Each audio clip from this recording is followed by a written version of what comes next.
What's up, guys? Welcome to another episode of On the Block. I want to bring that energy because I know Lamar's not here yet. He'll be here next week when we're talking about right when we talk about the season preview. But this is season 6 of On the Block, so big round of applause. I want to thank Eagle for coming through as he always has, and Lamar next week. Like I said, we'll get into the season preview with him. But for this episode, what we want to talk about is the China-Hong Kong NBA beef that's kind of going on. And then we'll spend some time talking about what we thought of the Raptors preseason so far in those 2 games against Houston and Japan. So we want to start off talking about China, and there was Daryl Morey, general manager of the Houston Rockets, who released that tweet saying "Free Hong Kong," I believe. Something in regards to like the situation where he agreed with what was going on with the protests in Hong Kong, and I mean it's one of those situations where the NBA is obviously making a ton of money off their deals with China. They're so it's a big market for them and so forth. Ever since pretty much ever since Yao Ming, pretty much. The issue with them is that it's always been a league where, like, let's say a guy like LeBron can say what he wants. The guys protest and the violence and in the communities and this and that. And this is one of those things where it finally affected their money. So I think you saw a lot of situations where after that tweet where the Chinese government was really on their case about what was going on and it getting political, that it was the first time that the NBA really, what were they going to do? Adam Silver decided that, he's going to allow players to speak their mind, and it's something that, again, the freedom of speech that the Chinese government obviously didn't appreciate. And then you saw what happened. I legitimately am surprised that they allowed the last 2 games to go the way they were, because if I was an NBA player, I would have wanted to get the hell out of there. Yep. Because, not only it was no longer being televised or on the Chinese stations. You had the banners being taken out. Like, it looked literally like they were trying to whitewash them from actually being there. And the only reason that I think went through was because I think the Nets part owner, who's a big he's not the majority owner. Oh, is it Alibaba or one of those sites? I think there's I think it is the Nets that has a large minority owner. Not that he spoke to the government and his influence allowed that to go on. Because without him and doing any of that, I think that would have been a problem. I think they would have canceled all those games, which I think LeBron and the rest of them would have been fine with. Of course. And it is a lot of money because again it's a big market, but again it goes against what the NBA is all about and stands for and so forth. Looking at what they did after that Houston game, where the CNN reporter asked them about that serious question, and they shut it down. And then she got shut down a censorship thing by one of the PR people in Houston, because they just wanted to quell the storm, because obviously their GM Daryl Morey started the storm, right? It was a surprising move on the NBA's situation. I don't think that situation will get repaired anytime soon. They will not be back next year.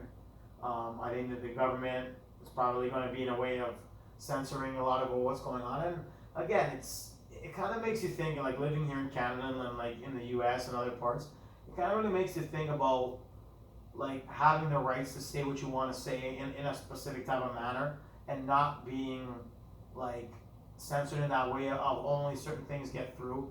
And it's somewhat of a really rough way to live. Now China's not North Korea, but I remember again, I'm obviously a big soccer buff, and I remember the North Koreans at one point, I think it was in their last World Cup, they legitimately believed they got to the World Cup final. Yeah. Brainwashed. Because they were brainwashed to believe that their government doesn't allow any other publications and bans anything else. They legitimately thought they were playing Portugal in the World Cup final and lost to Portugal in the World Cup final, which I would have been cool with, being Portuguese, because that would have given us the World Cup. But that wasn't the World Cup final. And it just shows you that you live in that bubble where if for some reason you're able to leave China or North Korea, the world you'd be in what the heck was that movie? The Truman Show kind of thing? No, not even that. The Alice in, kind of you're in Alice in freaking Wonderland, where if you escape and go to a different place, or get out of Kansas or the Wizard of Oz type thing, your world perspective would be mind blown. You mean we really aren't the best in this? We really aren't the best in that? And it's crazy if you really think about it. But I think their NBA's in a tough spot because it's a lot of money. And even you saw Russell Westbrook and Harden, they didn't really be saying, "Oh no, answer the question." They were They were worried. They didn't want the smoke. This isn't shut up and play basketball. Yeah, they didn't want the smoke. And usually the NBA guys want the smoke. But not before an injury. They didn't know. They didn't want any of that because it affects their money. Mm-hmm. Because LeBron saying what he did about the whole shut up and dribble thing, it doesn't affect his brand. It doesn't affect his money. Because it's in the States. It's on their soil. They can do what they want. And because that's you never know. Like God forbid it wasn't gonna happen, but like a couple of the basketball team members, and maybe Daryl Morey gets like taken into a room. Like you never know, right? Like it's one of those situations where you speak out against the government, and it happens a lot in like those socialist dictatorship government. You speak against the government, you're screwed. I mean, we just spoke upstairs about that whole Saudi situation, and that was also another example about you speak out against the government, they'll find a way to come after you. Disappear. So it's a tough situation and the NBA takes an L about how they dealt with it. But I think they won't be back next year, and that'll be the case. And they were calling for Morey to resign as well after that. A lot of people were saying, right? Because at the end of the day, he did cost the NBA probably billions of dollars in TV rights. You got to think about Clay goes over there, Kobe used to go to China, Japan. They're there a lot for promoting, and it's part of their shoe deals as well, right? I think Harden's gone to China. But again, it's part of their summer duty. But it's a bit of a hypocrisy on their part. And I mentioned the example I used the wrestling WWE as an example with Saudi Arabia. It's a hypocritical for you to be one way in the States and be okay with the players doing this and that, and then expect them to be muzzled when they go to a situation that isn't what it is in the States in terms of a democratic society for the most part. So what are you going to do there? I mean, should Morey have resigned? I don't think so. It's his opinion. He has a right to it, and he didn't say anything that would get him jailed. It might have gotten him jailed in China, but luckily he doesn't live in China, and it is what it is. But it's a rough spot for the NBA, and they'll go on to a different market, and I'm sure they'll be able to make some money somewhere else, and call it a day next year. No love lost. We'll cap that there at China. Let's just spend some time talking about what we've seen with the Raptors and the Houston Rockets so far in the Japanese games. Kyle Lowry obviously got that big extension, 1 year, $33 million, whatever it was. I don't want to talk about that, but actually let's just spend just a minute because I want to get through the team. What do you think about the deal and giving Kyle that championship legacy contract, as Masai pretty much called it?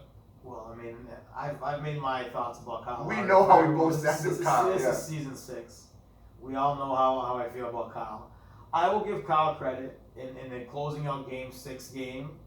He played remarkably well. Maybe the game of his life.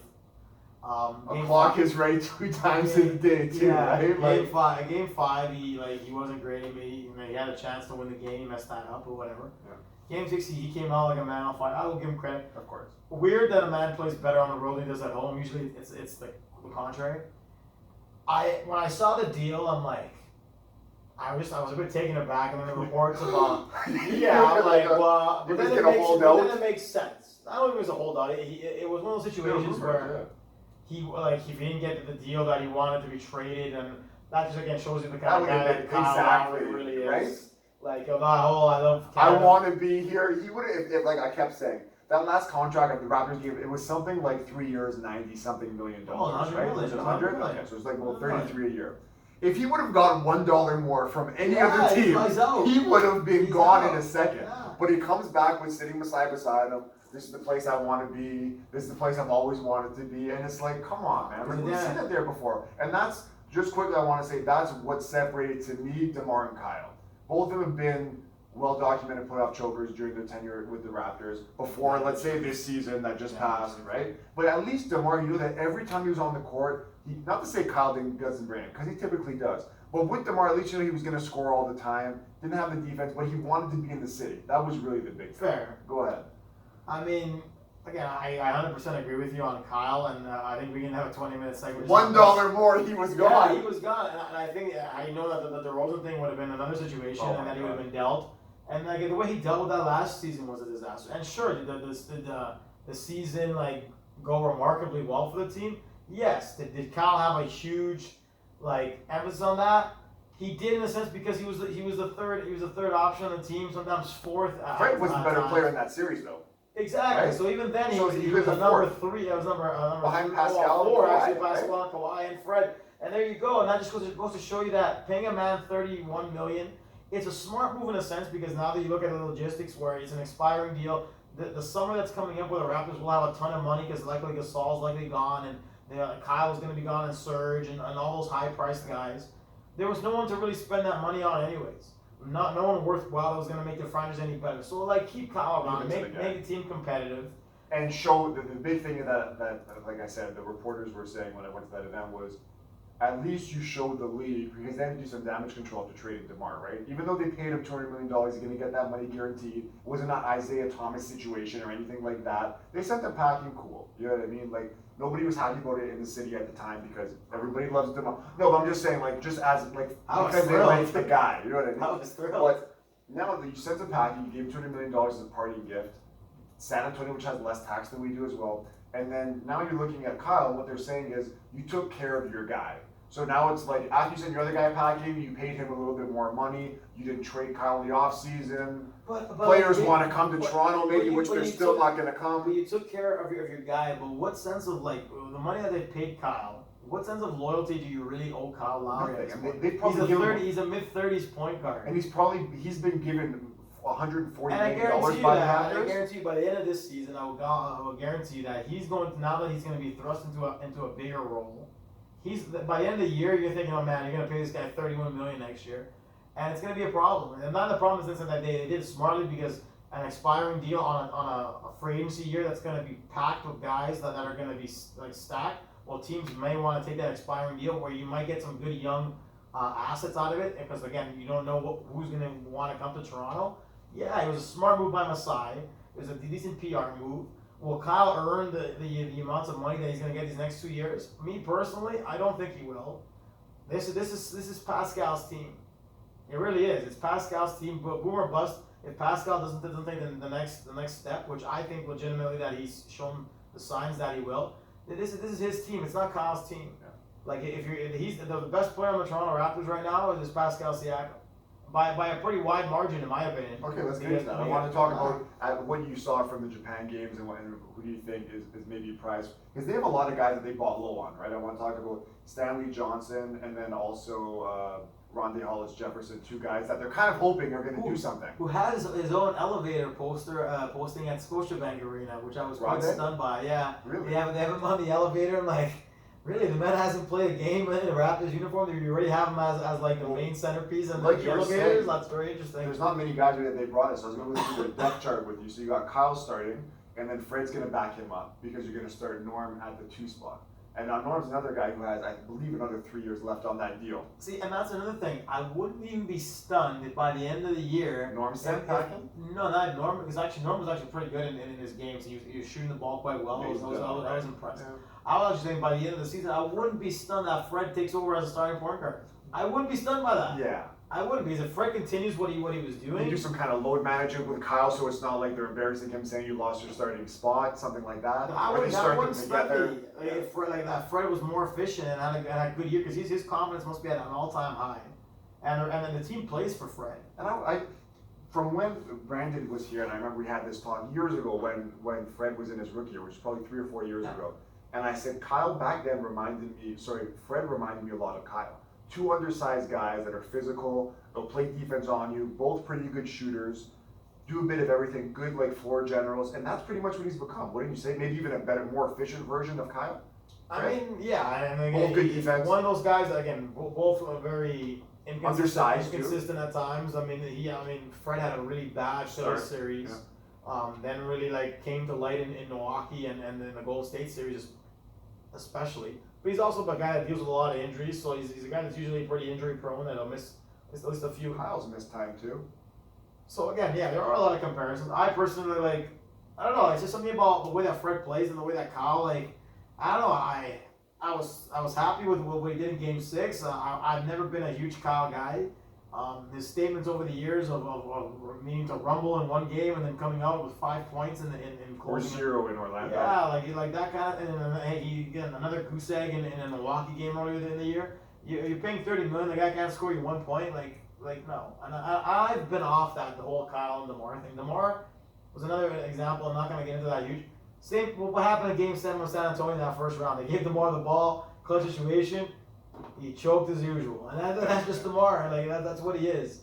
And again, I'm not going to lie. I was legitimately looking forward to the Raptors cleaning up, and like I have no problem with Serge. Mark is likable guy. I wanted Kyle gone after this year. He got his little trophy, his little Damon Stoudemire thing, and here we go. And it's time for a new era. But keep him around for another year. It'll maybe get him into a trade chips, and then so be it. I mean, I think by that time Masai will know what if he's going to go in free agency, and that'll be a trade asset either way. So overpaid, but a smart movement nonetheless. So I'll go through the lineup. This is who I kind of project is going to start. Kyle at the 1, Fred at the 2. Oh, sorry, not Fred. Norm at the 2. Norm at the 2. OG at the 3. Who a lot of people are still waiting to break out. Last year was injured and all that. Right? I really like OG. I just don't see him as a foundational piece. I think he's your 5th starter. Pascal at the 4, and then I think Mark's going to start and have Siakam come off the bench. But those two will kind of maybe be interchangeable at the starting spot. So my question for you, I guess, is then between guys like Van Vliet, Stanley Johnson, Serge Ibaka, who we know who he is, and Rondé. Who do you think? No, Rondé's not even here. They didn't have him on the list for whatever reason on this page. But who do you think maybe is the best shot at being there's I guess Fred is their guy, but which new guy are you looking forward to? I mean, I think Matt Thomas can really shoot. I liked what I saw from him. Mm-hmm. His upside is again. What is it going to be? But realistically, the team needs some stretch outside shooting. I think he might have a bigger impact than we think because of the fact that again they lost Danny Green to LA, so that their 3-point shooting. Danny Green was unplayable for most of the playoffs last year. Remember when he wasn't hitting shots? Yeah. And that finals pass when he threw it almost out of bounds. His defense was always there. He was unplayable. His three. Besides that one game against the Warriors, his shooting just he lost it. And what are you gonna do? I've been significantly, and again, it could be a situation where this does happen. Norm was doing all right. That Terrence Davis kid is a kid that I'm looking at. That again, he kind of reminds me a little bit of Terrence Ross, the hops, especially the dunking. He's a guy that could be one of those guys that might just sneak into the rotation and do some things. I mean, like Fred did a few years ago. He's got some athleticism, but to me, he's got better athleticism than Norm. Sorry, not Fred. He might be able to sneak in and be something a good rotation guy off the bench. I like him too. I think he'll be all right. I don't know what to make of Stanley Johnson and Rondé. I think they're trying to replace a guy that's realistically is irreplaceable. Kawhi. And with Kawhi, which again still hurts my heart. But anyways, especially those Clipper shots. That hurt watching. That hurt watching that. And he was only here for a year, so that's really crazy if you think about it. But yeah, they're trying to get replacement with his defense. I don't know what to expect from those guys. They'll be good defenders. They're not going to be Kawhi, obviously, but I mean the Raptors have good depth, and in most positions. They might be the deepest team, one of the deeper teams. The shooting guard position, depending on what Norm does, they need Norm to really take that step and stay healthy. On what he was. I'm a guy that's looking to see what OG does. It's a tough situation there. To me, it's going to be Pascal. I think Pascal will be a legitimate all-star this year. I think the team will be run through him. He's shown a lot of steps where I legitimately believe he'll be a start, not a start on the Eastern Conference, but a reserve for sure. I think he'll take that step. Well, it'll be his team. Maybe he'll have a 20-10 season. Should be able to. Yeah, I don't know what you're gonna get out of Mark. Mark's another year older. Serge is playing for a contract, so I think he might be motivated to be at his best. Be here next year. Your boy, you're one of your favorites, Mr. Boucher. I'm just kidding because you really don't like him. Funny enough, we're running out of time almost, but to talk about Boucher, I don't see what everybody else sees. His shooting, he comes in, and he reminded me of when Bruno came. Where he comes in, he subs in, it's a circus, everybody's clapping, everybody gives the standing going, I'm like, what are we waiting on here? He comes in, he starts jacking threes, missing shots, hijacking the offense. He rebounds okay, you know what I mean? He's undersized in terms of height and size. He sets a pick and guys slide through him like he's Swiss cheese. I don't know what everybody's seeing. Here's the thing, right? If this was the G League MVP, cool. But this is the big league. But here's the thing, we made those same assumptions about Bruno, and then Bruno in Memphis the last week or two of the season was freaking really good. 5 years later, cool. Yeah, well. But Boucher can't shoot though. That's another thing, and he can't defend like Bruno can.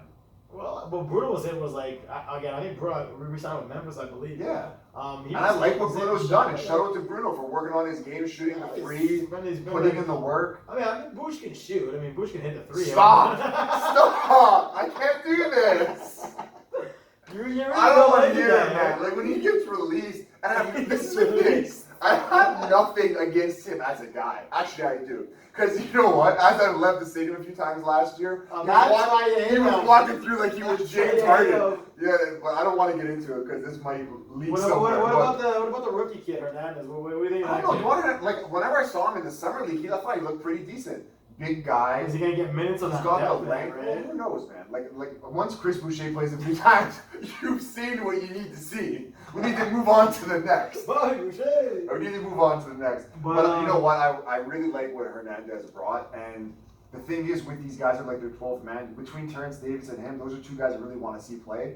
Matt Thomas, you know what I mean? Like, he's a great shooter. And what I saw in preseason, he looks like he wouldn't be able to guard guys in my rec league. And I hate to say, like, no, but like I don't see the lateral quickness, like in terms of guarding guys, and nobody's looking out for him to like be a stopper or whatever. But I don't like what I see. If he does that 3-point shooting, he'll be alright. If he does, we're gonna get back together next week with Lamar. We just wanted to touch a little bit on the Raptors, what we see in the preseason, and we're gonna get together with our boy, have a nice little cupcake lighted up for him because he's coming back for season 6.